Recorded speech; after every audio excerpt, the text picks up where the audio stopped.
ungathembe. Hallelujah. Ngiwakamasuku sibongo bazalwane egameni lika Jesu sebashito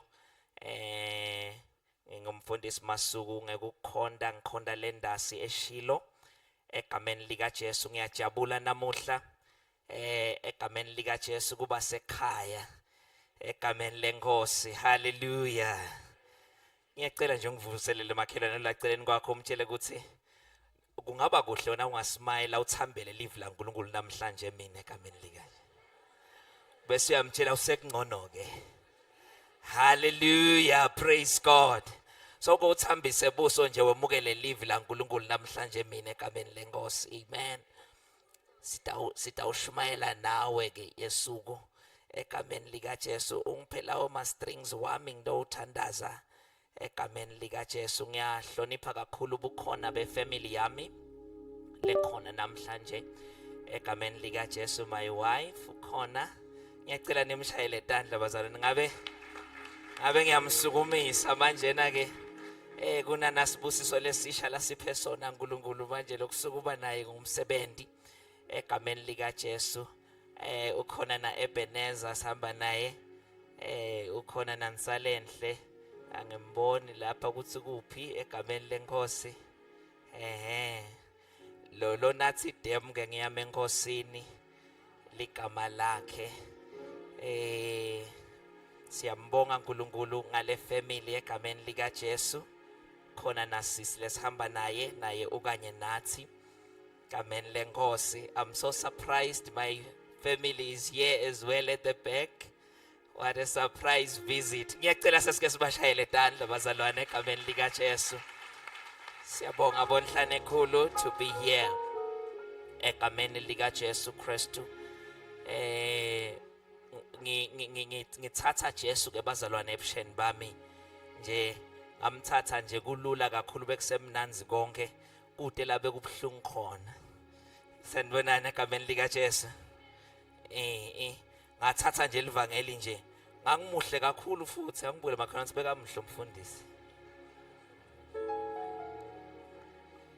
Tinthombi tangalandfonjeni letiningi tajabha nangithatha Jesu mina ngoba ngimthatha ka form 2 ngathi ngimthatha ngiya ka form 1 egameni lika Jesu. Uyabona nje nawe uya ka form 1 kumnanzi kakhulu egameni lika Jesu. Nawe usafuna ukuthi discover lase liyangibamba ke livangeli likhona libandla egameni lika Jesu. Wangibamba Jesu kusukela lelo langa ayibamba impilo yami. My life became a blessing. Likhona libandla egameni lika Jesu. Noma ngangifika ngikhanze malibe bathakathi baloyile bamemetela igama lami ukuba kugucuka lamalibo abo abesibusiso ngoba akakho longaloya Israel. Sanibonana egameni lika Jesu. Angibukele makhona amtshela ukuthi uyathi hlupha lona lofuna kuloya Israel. Ngoba Israel akaloyeki. Awuzanibona? Akaloyeki phela Israel. Uthi na usuzofuna ukukhuluma sicalekise ukukhanze sombusisile. Awuzanibonana egameni lika Jesu. So ngase ngene esivumelwaneni sengadi ya Jesu manje yabe seyibanjalo lento kuhamba kwami kwase kuba asilomnyaka lobhalako impilo yemuntu lokholwa kwefana nekusa kwenzatha kusa iya ngekukhanya nje. So simakathe waya ngekuya nje wembula wakhanyisa nala ungasina ukhashane khona ubona ngathi kumnyama but nawufika ufuna sekukhanya uthi awukanjani ngulesivumelwano sengadi ya Jesu siyakhuluma ukuthi akukhanye la. Awusanibonana egameni lika Jesu. So Jehova wafike wenda njalo ke empilweni yami. Ngikhuluma nje ubufakazi bazalwane ukuthi lo ngila egameni lika Jesu angesabi ngishongolele ebusuku. Angethuki ngishonela ikusasa ngilesabi. Likhona libandla egameni lika Jesu na. Ngaloko ukuthi ngikhonda Jesu who holds the future. Ake sishayele Jesu tandla egameni lenkosi. Hallelujah. Bayanivusela Nkosi yami naseShilo. Bashito ukuthi kube kuya ngabo ngabe bagibela ibhasi bedala egameni lika Jesu Kristu manje na ke basuke bava emva kwesikhashana lesincane kodwa ngalelinye ilanga mudi. Hallelujah. Batawufika bazalwane solo bayalangadelela kutawufika ekhaya. Ngiyakholwa ukuthi kuyawuba kuhle sikhonde inkosi kanye kanye egameni lika Jesu. Ngicela sigijimeke siye evini laNkulunkulu in the book of Habakkuk chapter number 3 verse 2 egameni lika Jesu, na 2 Chronicles chapter number 7 verse number 14 egameni lika Jesu. Lord, we have heard of your fame. Do it again in our generation. Nkosi sivile ngetidumo takho, kwende futhi nangesikhathi sethu egameni lika Jesu. Ake sisho sonke kanye kanye sithi kwende futhi nangesikhathi sethu. Thank you Jesus. Ngicela ungifunzele ke wena longa ngifunzela Habakkuk chapter number 3 our theme verse, and then leave verse lelinye lesilejwayele encwadini ya 2 Chronicles chapter number 7 sifunza khona verse number 14. Amen. Habakkuk chapter 3 verse number 2. Sihloko sakhona sithi umthandazo waHabakkuk. Awusimakadze ngivile ngeludumo lwakho. Ngimangaliswa dendo takho wena simakadze. Phinza utivuselele nangalamalanga ethu. Tende tatiwe nangaletikhatsi tethu. Elulakeni lwakho khumbula umusa. Yes. 2 Chronicles chapter number 7 sifunza khona verse number 14.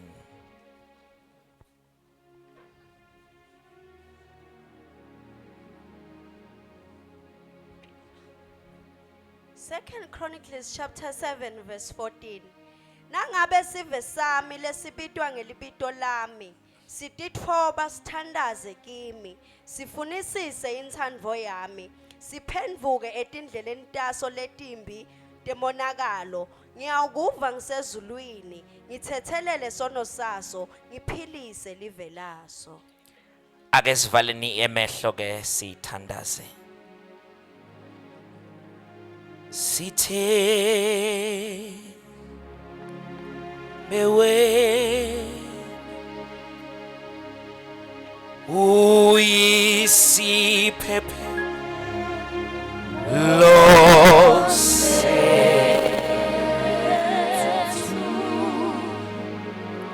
sizobaleke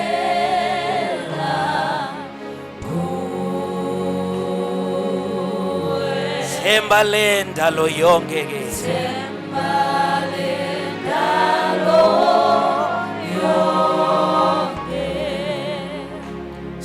sithembe wena sithembe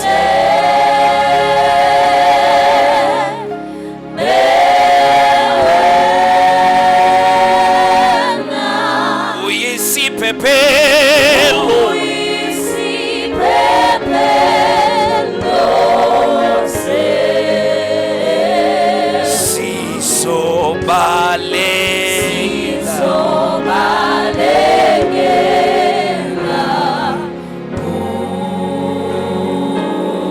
Themba lendalo yonke ke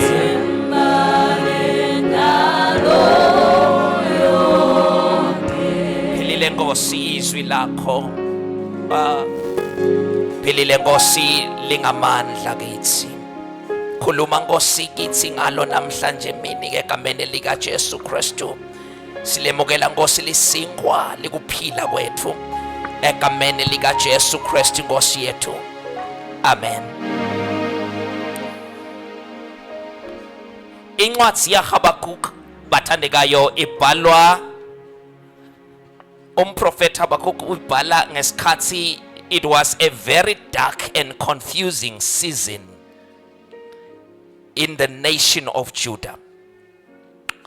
Nakabhala umprofeti Habakkuk uphile ngesikhathi khona kuthiwa there was a lot of violence, a lot of corruption.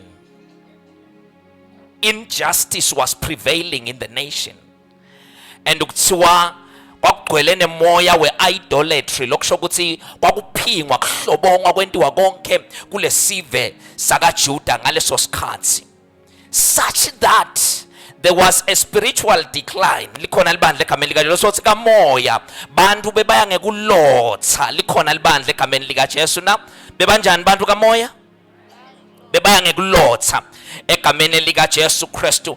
Kuthiwa kwakungalendlela ukuthi ngisho nalabalungile egameni lika Jesu bese baqala laba labalothile kamoya sebaqala baba oppress.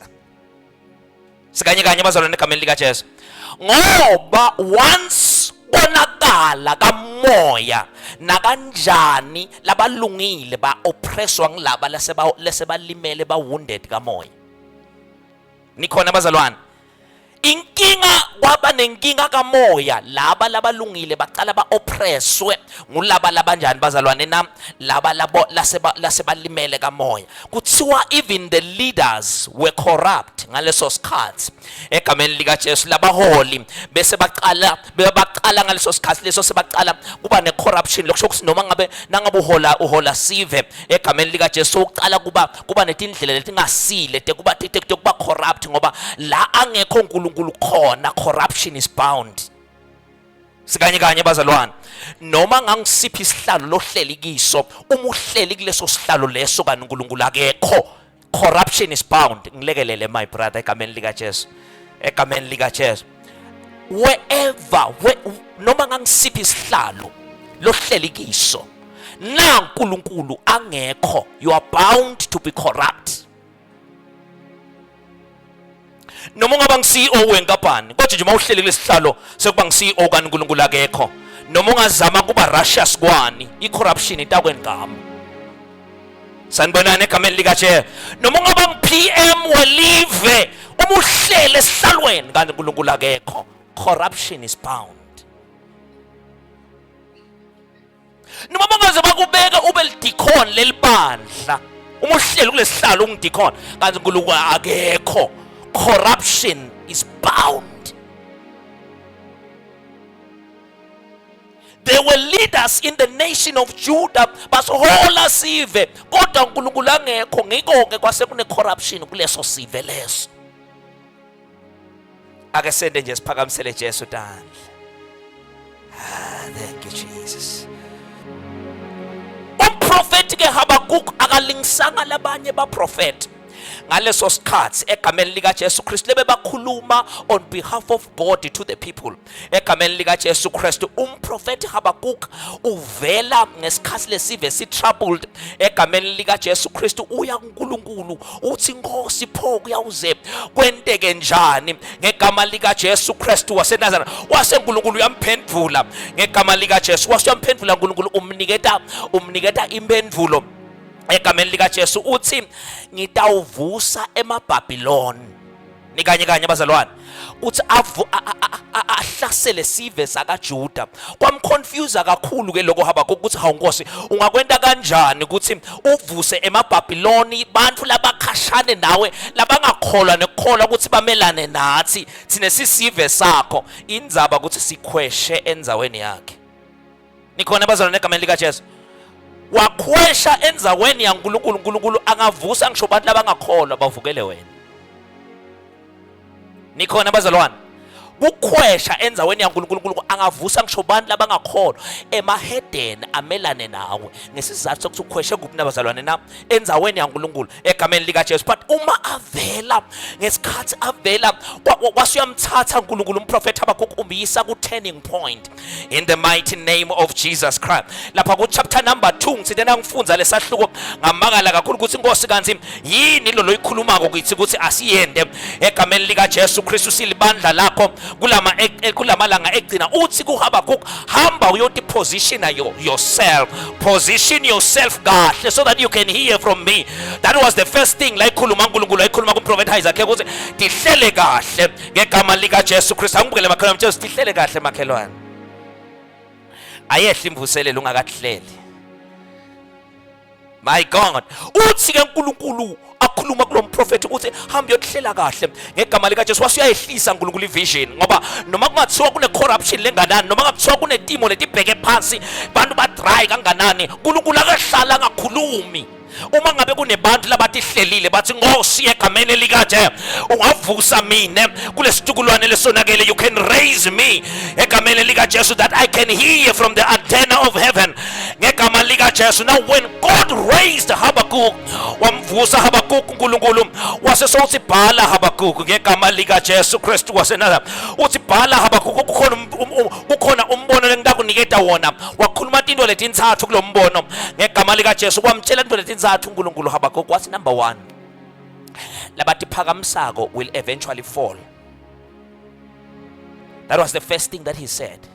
Number 2, wathi kwehlulelwa kwa-Israel kutawehla ngeBhabhiloni. iBhabhiloni itawehla yehlulele Israel, imthathe Israel egameni likaJesu Kristu waseNazareth, ngoba Israel wehlulekile ukuthi ufike la khona aba ne-decline khona asuka enzaweni yakhe. So lento leni itawendeka kwesithathu, wase somtshela kojana kwesithathu egameni likaJesu wathi labalungile batawuphila. Ngani bazalwane? Awu khona libandla egameni likaJesu. Kwasangitshelani bonke abalungile ngoba hambela kahle indlela zabo sizophumelela.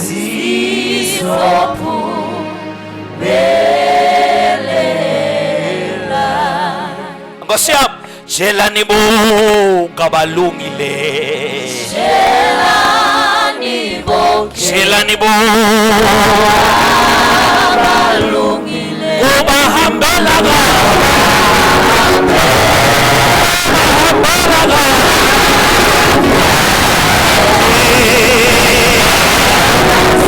sizophumelela.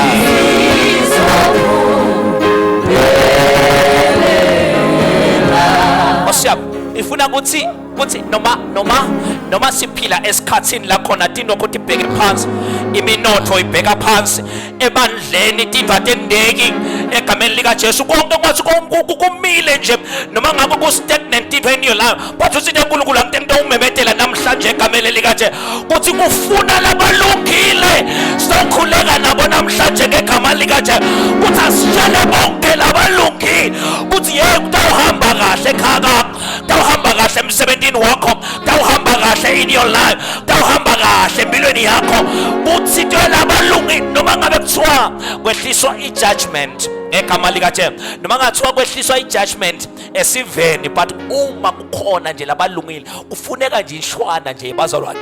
Nkosi yami bazalwane, ngingahlala phansi bantu bami, angethi kulabaningi kakhulu namhlanje ngegama likaJesu, angethi kulabaningi akuzamela ngegama likaJesu Kristu waseNazareth. Can you give me some volume egameni likaJesu? Angethi kuyokhuluma nalabaningi namhlanje egameni likaJesu, kodwa nje ngifuna nje ishwana.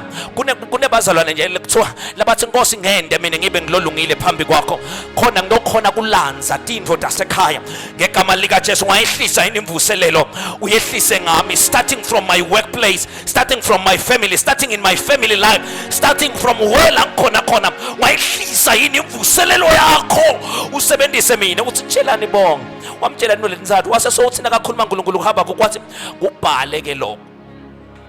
Shalabrando zikapha sanibonana egameni likaJesu wase sothi hamba uyokubhala. And then he said loyo lotakufunza lento le convolate awugubhuka phakathi kwa utasina kayifunza athatha connectela uthi whosoever reads that, whosoever will connect to the anointing. So lo tawuthi nje angakufunza utawuthi yela babe yini lena uNkulunkulu la into akagijime ngemandla ngegama likaJesu, because whosoever reads it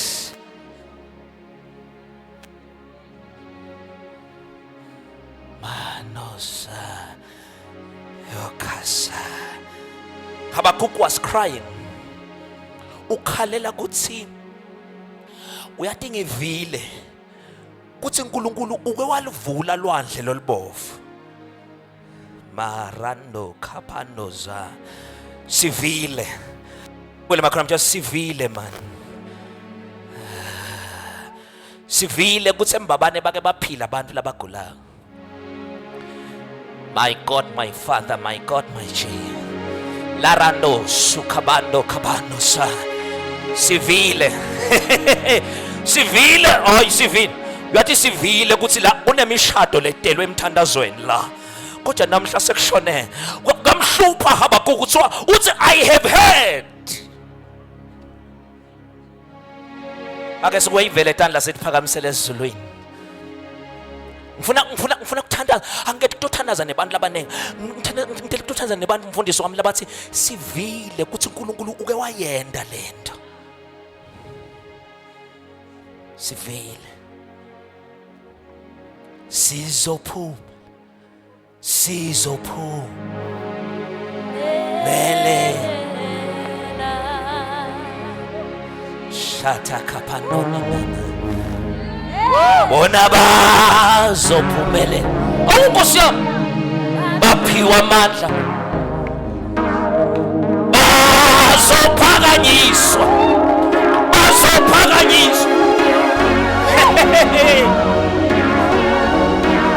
Sizophumelela. Ay, wathi abethe Habakuk umfundisi wami. Ngike ngeva kuthi sivesa kaIsrael kuke kwema abaprofeti babhali ngala babukisa ngesivesa kaIsrael wasiyamvusa uNkulunkulu Elijah. Uthi Habakuk, I have once heard that there was an Elijah who was raised. Uthi ngike ngeva kuthi Elijah usindena kafika la wafika walungisa altar akenda ngathi into eningi Elijah wasina kafika he fixed the altar.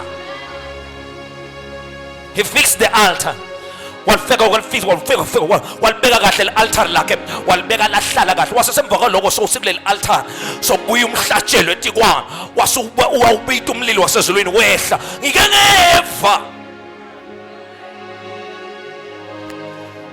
ngicela kokubuta mina namhlanje ukuthi uveni akazula bando kaphato sakapha uveni ukuvile but awukaphathi. Ngitele wena namhlanje uthi mfundisi wami ngivile ngale nkulunkulu angakwena mana ngaphathi lele nguvile.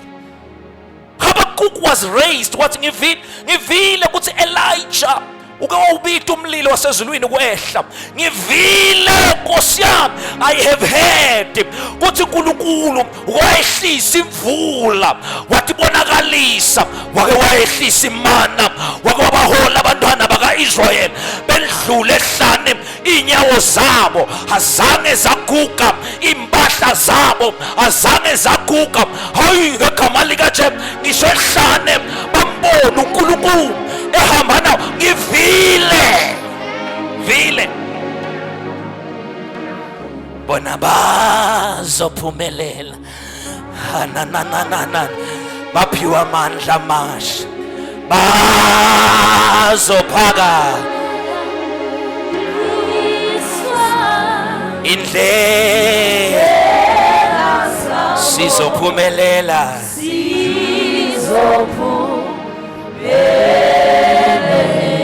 Uyabona kulamalanga noma ngasesigcwele emasonto lane doctrine lenhle but they lack the power.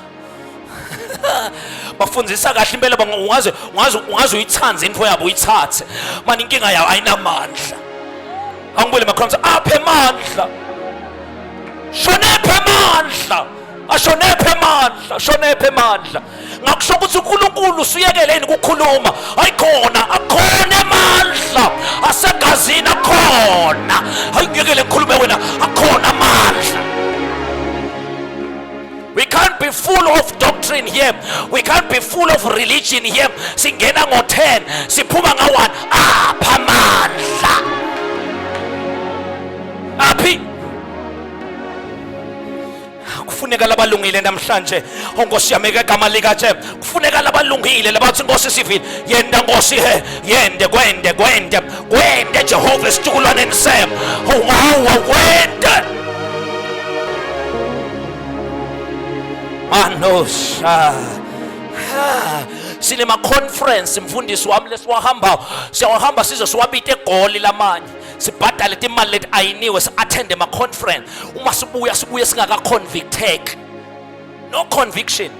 So many conferences, so many funds have been spent. Apha mandla. Aphi. Sigcwele njengoba sigcwele nje la ngegama lika njengoba sigcwele awuke nitishayele tandla Nkosi yami niya attend embabani. Ake niphinze nitishayele tandla niya attend. Futhi ni attenda ngesikhathi niyasatha isikhathi senkonzo. But umbutho lomkhulu uthi niyaguculwa yini seni attendile. Niyamvumela yilo uNkulunkulu wale nkonzo. Kuthani gucule. Ngoba emandla akubantu labaguculiwe.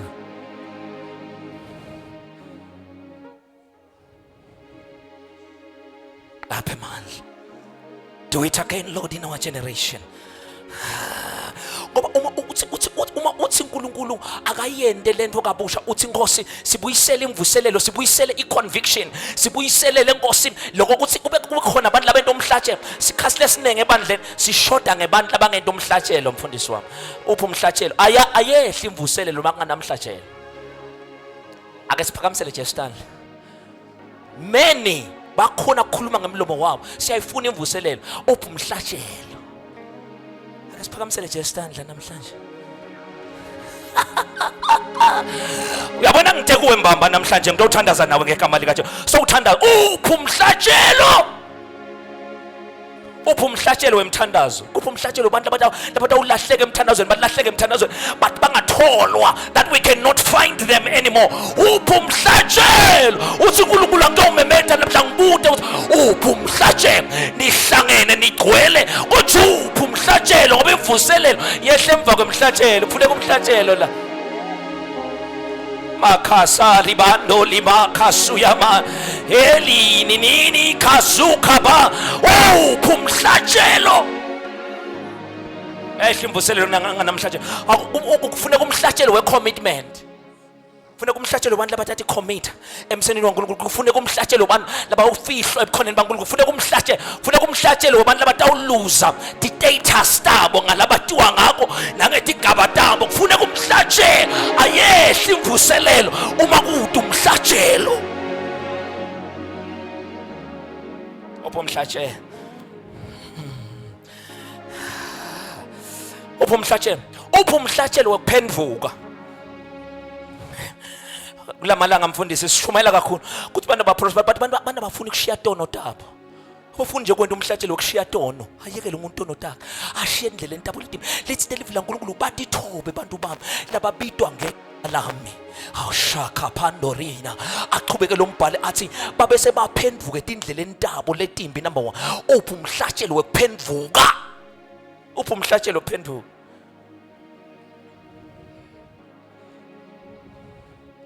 Uphi umhlatshelo wokuphenduka. Uphi umhlatshelo uyabona nje kuyinto lekubita kusulahlekelwa ipride yakho nestatus sakho nako konke kwakho kuthi uvumele labanye iidea labanye ihambe kufele yakho. Umhlatshelo lo uyawuletha imvuselelo la uyamangala ukuthi bangaki labawusinza ngokuthi wena usithe Nkosi akwehle mina kuhambe wena. Uma ngabe Nkosi lokho kuqhamuke kuwe akuhambe. No, there's no need ukuthi sime la sibhejelane ngegama lika Jesu kaNkulunkulu. Ufuna kwahlutha umhlatshelo la ubambe imvuselelo ngasikhashane. Asiphakamisele Jesu tandla ngegama lika Jesu ngasikhashane. Kunemakhaya mfundisi wami abhidlikile namhlanje akawuphinze futhi ahlangane sizathu kube bethu umuntu lofuna kuba ngumhlatshelo la khaya. Ake siphakamisele Jesu tandla senene. Kunemakhaya namhlanje sithi namhlanje they have got irreconcilable differences. Hayi ukuthi kunento lekuthiwa irreconcilable kude uNkulunkulu into la ngakhona kuyihlanganisa. Kushoda umuntu longenda umhlatshelo. Indlela zabo zizophu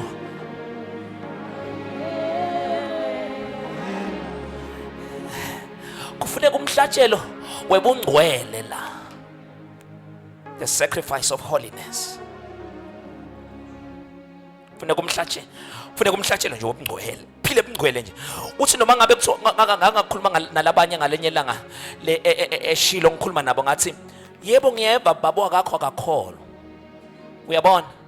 And nawe ngendlela kuphatha ngayo so uva ngazi ukuthi nawe ngaso uyadiphinziselela ngendlela yakakho. Manje inkinga usuthi awuphuma ebungcweleni. Kanti lokuphila kwalomndeni wakho kudepende ukuthi abe munye nje lotawuletha umhlatshelo wobungcwele. Laphila likhaya. Laphila likhaya. Lamalanga sihleli nesitukulwane noma ke nemabandla laka wounded mfundisi wami. The churches that we are serving are wounded spiritually.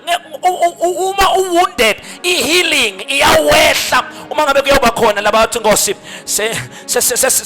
sesinikela konke. We are surrendering everything lesinayo Nkosi. Sithi Nkosi bongeke yini wayenda wayiletha imvuselelo esitukulwaneni sethu. Bongeke yini wehlisa imvuselelo kulamalanga ethu. Siyavuma kuba ngumhlatshelo. Sithi Nkosi kuze ukuthi licebo lakho lifezakale Jehova sebenzisa thina kulesitukulwane ayiqali khashana imvuselelo iqala kakho iqala ngawe iqala empilweni yakho ukuthi imvuselelo yehle ibe khona iqala ngawe. It starts with you. Ehlisa Nkosi imvuselelo. Uyabona uma ngabe mabandla wounded kamoya ubona nemithandazo yakhona kuba ngumthandazo wa 5 minutes no amen athi naloya lothi Nkosi yami kusalotita agcina yekele thandazo wa 5 minutes. Uyalibona leli bandla leli liwounded kamoya lilimele mane lona alifuni lokuvuma ukuthi silimele Nkosi selaphe makhatha kasuyama. Umthandazo wa Tuesday uma stile sitothandaza ngabo Tuesday la sesenda formality nje Nkosi yami abuye mazalwane sesingena ngabonana njana kuti desire yekuye emthandazweni ngegama likaThixo lilimele lelibandla lifuna ukuthi livumele mongcwele ukuthi alelaphi. A wounded church utalibona ngokuthi iprayer iba iformality ukuthi sesabeka isikhathi sekuthandaza sesitawuthini nalo loda ukuthi sengidakuthini ngoba ngilidikhoni kumele ngivele emthandazweni kube kuya ngami ngiyakihlalela kami. Ona sizophumelela siphiwa amandla manje sizophaka indlela sizophumelela libandla leliyoba wounded utalibona ngakuthi li-wounded lelibandla lelikamoya utalibona ngaloko ukuthi kuyawuba khona ama-activities kube bethi transformation egameni likaJesu bukhona baNkulunkulu abuyuba i-priority lokhu yawuba i-priority ukuthi sihlangene saphuma sahamba kodwa ukuthi uNkulunkulu utheni kithi usiguqule wathini no siyayibona ngenye ilanga le konakele kamoya ngawumemetela mina namhlanje kuthi Jesu uthi namuhla I want to rebuild. Bongeke yini Jesu wasivuselela nathi ngegama likaJesu siyoke siyobhukusha every meeting ayibe ngumbhukusho webukhona bakho la sihlangene khona Nkosi sibhabhati asingadadi ukuthi sibobani.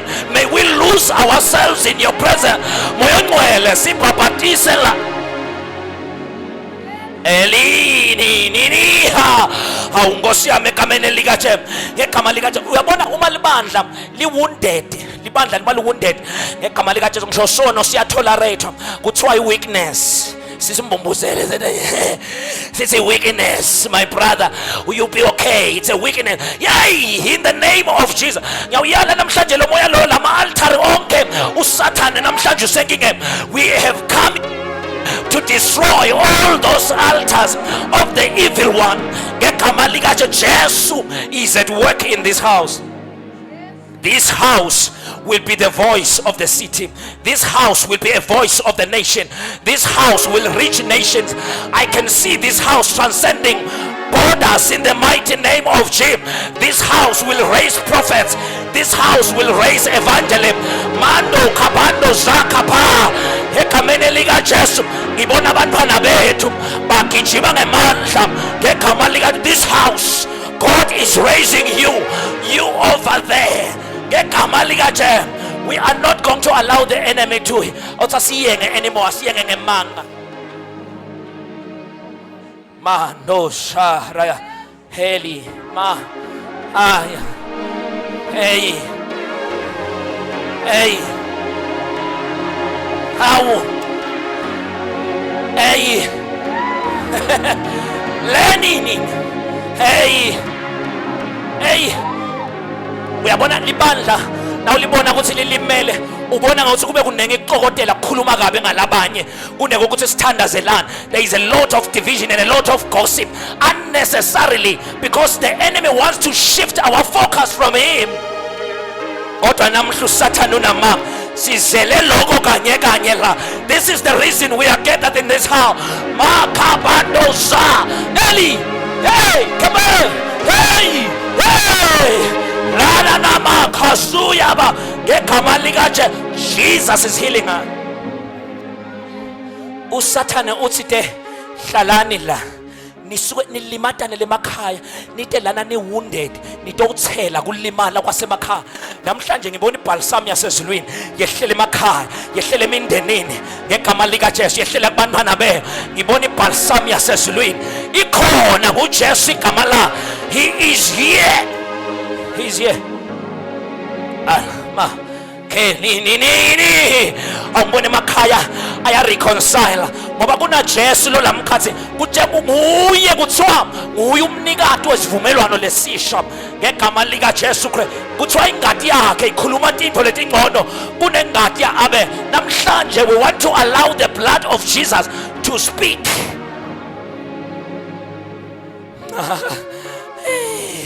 Nkosi yami ngenze njani Moncwele?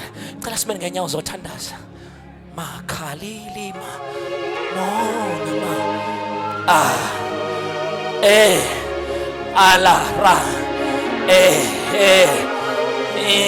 ma makabanosa ngegama likaJesu siyabonga sikunikeza udumo namandla. Linini uhlele esihlalweni uJehova igama lakhe ungayikho engenzeki kuwe ngegama likaJesu. Sonke sihlalo salomubi lesihleli kulendzawo namhlanje ngegama likaJesu. There is a shift and a move by the power of the blood of Jesus. Let's just allow God to shift things here. Let's allow God to shift things here.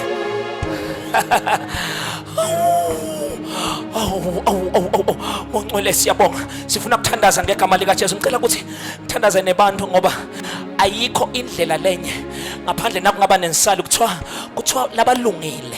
Kufuna abantu labalungile, kufuneka abantu, kufuneka insali nje yabantu labalungile. Mfundisi wami awudzingi lonke lelibandla le, udzinga nayi remnant that God can use in this house. Ngegama likaJesu kuvumela imvuselelo yaNkulunkulu yehle.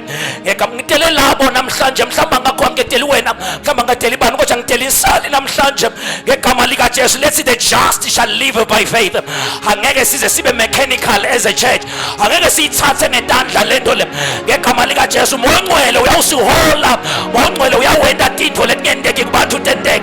That building over there is going to be completed ngamandla Moncwele ngegama likaJesu. This church will expand ngegama likaJesu ngamandla Moncwele. Emakhaya enu, ema-buildings enu atawuphela, ema-projects enu atawuphela ngoba uNkulunkulu wehlisela imvuselelo. Mayanosa kodwa Jesu ngawuthiwa mina namhlanje egameni likaJesu ngawuthiwa Moncwele ngiva lento heavy over my life ngegama likaJesu. I want to pray for somebody. I want to pray for this one. Lo sengifuna kuba ngijoyina nangumthandazo lo nangumthandazo kunel altar that we want to form namhlanje la ngegama likaJesu. The altar leli lifuna abantu nje liweqala labatawuthi Nkosi can you work through me sebenza kimi ngerepent kweqala ngiyaphenduka ngisonzela kuwe Jehova ngegama likaJesu. Ngende Nkosi ngishiye konke nalobo kungibambele ngiyathandaza ngisangena kuleli altar. I'm joining this altar. Lord, raise me as a remnant. Raise me as a remnant.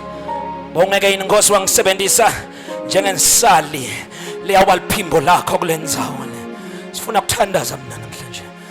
Oh kapata katoka sana eli limando zakabano si restore ema altare mthandazo si restore namhlanje ema altare reconciliation ema altare kubuyisana ngegama lika Jesu lebe bangabuyisana lebe bangaboni ngaliso linye ngegama lika Jesu noma kusemakhaya noma abantwana noma ngayini namhlanje sto restore ema altar the altar of reconciliation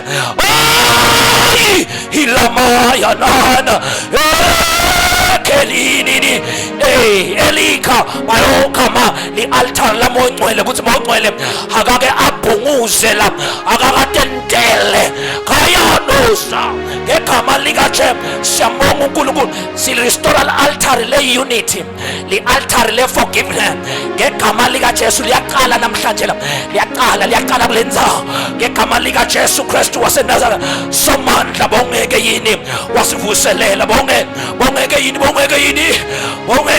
Jehova bongeke yini any hayi ngegama lika Jesu ufuna ukuthandaza ufuna lothi inkosi ngiyarestore lel altar uNkulunkulu akangendela. I have come here to do an honest surrender. Izingelozi